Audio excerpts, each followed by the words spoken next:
The Maison Rose is equal parts artistic, charming, and rebellious, kind of like us as watercolorists, huh? Picasso, Dalí, and others sat right here today. I'm sitting right here with a bunch of other tourists. We're gonna break down this scene so you guys can paint it. Look at the shapes. There's oval, there's triangle, there's rectangle, square, lines. You can use the traceable. And another hack that I have is right now, when you have it done, I want you to take your crayon and go over the bars of the window and the window casing. This is an amazing hack that's gonna really make these kind of paint themselves. Okay, once you have it all erased, wet your background, we are going to jump in. Go ahead and pause the video if you needed time to get all that done. The colors that we have are going to be a rose and a regular sap green, but I've mixed into them a titanium, buff titanium. You also can use a little water to water these down and just get them at a really light level. Guys, this is all about loose. We're just capturing the vibe of it and we're not worrying about all the details. So we wet the background first. Let's just drop in pinks. We're going to leave a lot of white space. This is going to create kind of like a dappled look and a really cool area in the back. Add a little bit of Payne's gray or even a purple to darken up your pink in some areas, like under the windowsill. And I'm going to warm it up a little. You can add a little tan. You can do even a light yellow if you want in some areas. And be sure that you're just having fun with this. It's not, this one is not, it's just, this is fun. It's just pure fun. It's a pink wall. Like, how many times do you walk down a block and see an entire wall pink facade? Pretty awesome. I avoided pink for years of my life. I don't know why. I never wore it, never wanted it on anything. And now I'm kind of in a pink phase. Kind of love it. Have flamingo tutorial, have lots of pink going on. So I'm just avoiding, I am painting under the table and under the chairs, a little bit darker with a little blue or Payne's gray mixed in. But I'm just avoiding like the window box area and all around the square for the shutters in the window. And I have plenty of water. We let it dry kind of damp, so it's moving around a little for us, which is nice. When I'm putting these dabs in, they're medium pigment and medium water on the brush.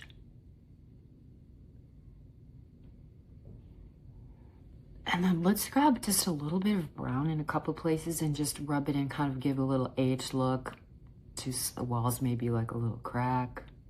Go under here, under the, we're gonna have a wood plank down there holding the flower box. A little bit under there. And then deepen it.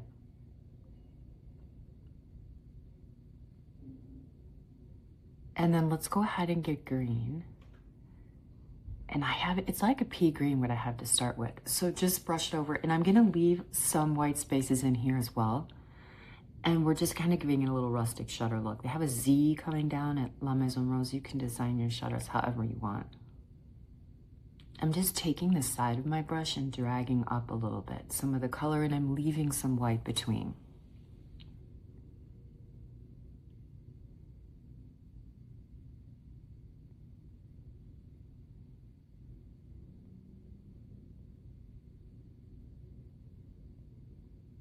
And you guys can just tap it. I'm not tapping as much in this area as I am rubbing.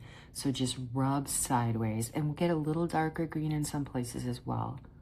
And let's get a little darker green in underneath the boards that would be coming down, or at the top and bottom of your shutters. Just outline those a little with the tip of my brush, your brush. I'm working on a 6x6. And I'm using, you can see I'm using an 8 to cover kind of a lot of ground. But when you want to use the point of your brush, when you want to point, twirl it a little bit onto your palette and get it straight and pointy before you go on, and you have a really nice thin tip. So here, that's what I'm using to do the lines in the shutters. A little bit of wood plank look. So I put a little brown with green, and I'm dragging that up with the point.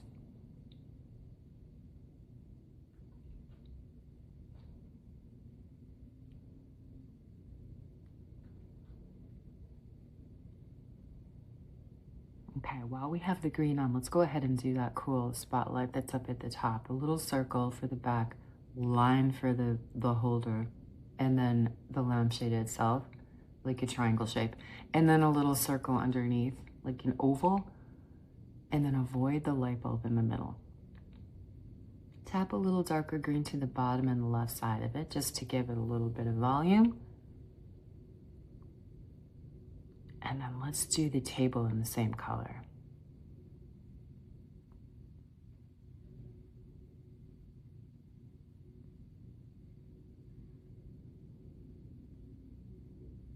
And for the table, I'm gonna brush under the front rim in darker green and a little bit under. If you want a coffee mug, you can put it, and if not, leave it. But if you do, put a little shadow under there.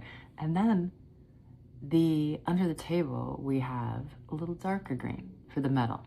And then the back slats of the chair, this looks really complicated, but it's just a couple of rectangles.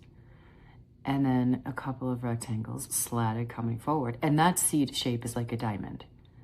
And it's really, that's it. And then for the lines, this is cool. You take the line and it is what is the actual front support. So it goes all the way through. So you just curve the line all the way down and make it come and be the support.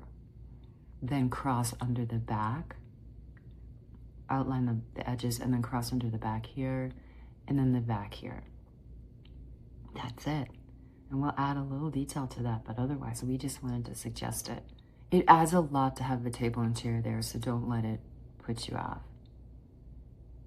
Okay, a little darkening underneath the boards.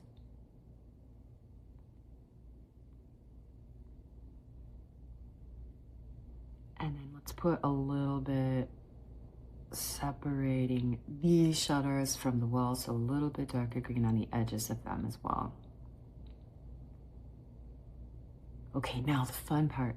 Our area is still kind of damp, but I'm gonna add some more water to the right side. So this is gonna be the ivy on the wall. I wanna have the area really pretty damp.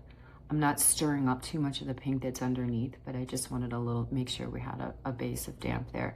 And then go ahead and tap in some yellows, some greens, a little darker greens. Let's maybe have 3 or 4 values of color.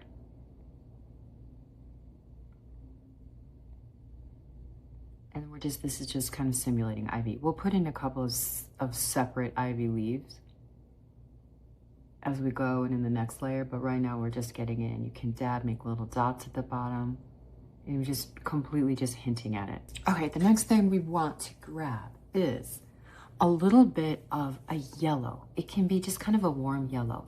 And I want to do the outside of the light bulb and leave the center open, and then just drag a little bit of it down with some water to be the reflection kind of onto the wall. Even though we have a daytime scene, it's still cool, the lights are still on. And then let's do like a hint of some lights inside the cafe.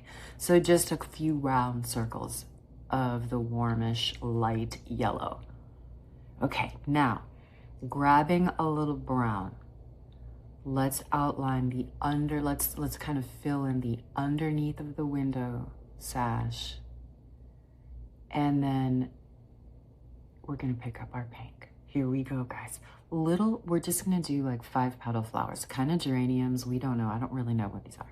But just go ahead and do really light for a pink. I'm using the same Quinn rose that I used to make the pink mixture at the beginning. So have some that are facing sideways, some that are full flowers, some that are just a couple of petals, and this is just our first pass. A couple of dots. I'm being very conscious to leave white space. We're leaving plenty of room for these to breathe and plenty of room for there to be the leaves and the foliage between them. So go ahead and some dabs everywhere, little dots.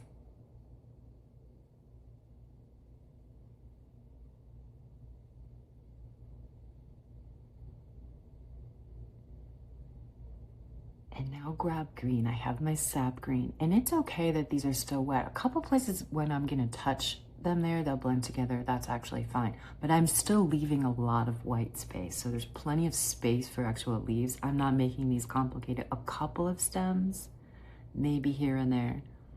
and just kind of squiggle around for the leaves. I'm not making a specific heart shape or a pointed shape. I'm just getting in the idea. We are going to be Impressionists at the cafe where Impressionists sat. Actually, I don't know how many Impressionists, but I know Dalí was there, Surrealist, Picasso, Cubist. I added a little bit of brownish yellow ochre to the mix just to have a couple of different values of the green. And I've gotten back with my brown just to get this plank of wood in there. Simple. Just a plank. And I'm gonna add a little bit more of that up into the top of the window. Now, let's grab like a little bit of reddish brown orange, just maybe make this look terracotta. Could be that coconut hull kind of thing, but this is gonna be our window box. So just dab it in. I'm dabbing it wet on dry.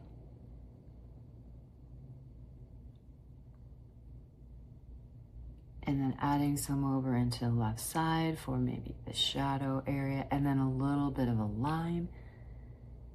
And some, in our next pass, we'll do a little darker right up under the flowers.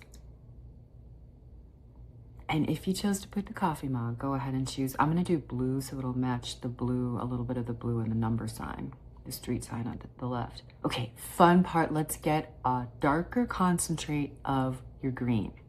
So less water, more pigment. And I'm just kind of going for a little bit of jaggedy edges. They kind of ivy with 5 points, but you're not going to recognize these as little ivy leaves, but you can look at an ivy leaf and add that in for sure if you want. I'm just getting individual kind of jagged and just making it look. The building is ivy covered in one area. It's gorgeous. And then with this, we can also do the leaves and strengthen those.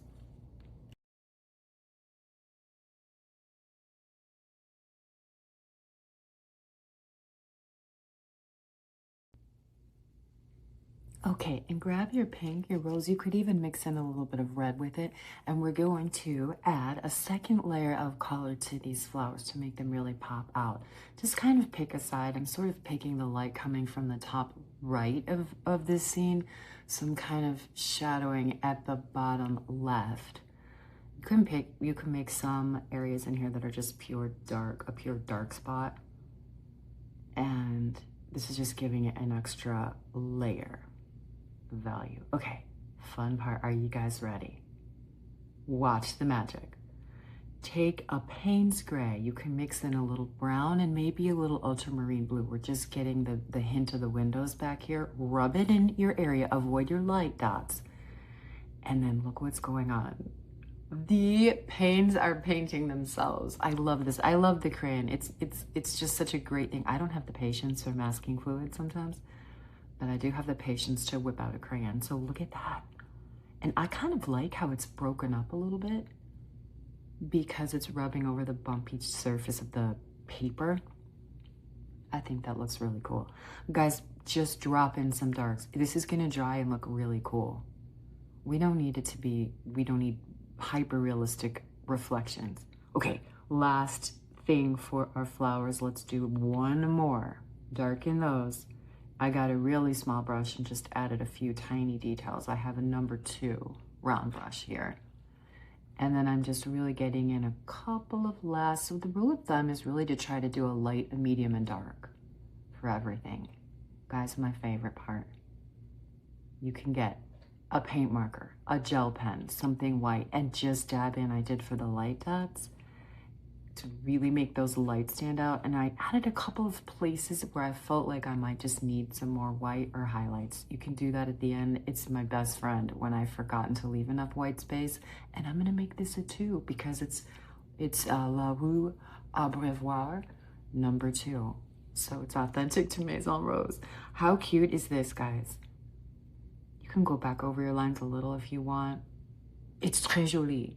Absolutely. I can't wait to see you guys next week for France week 2.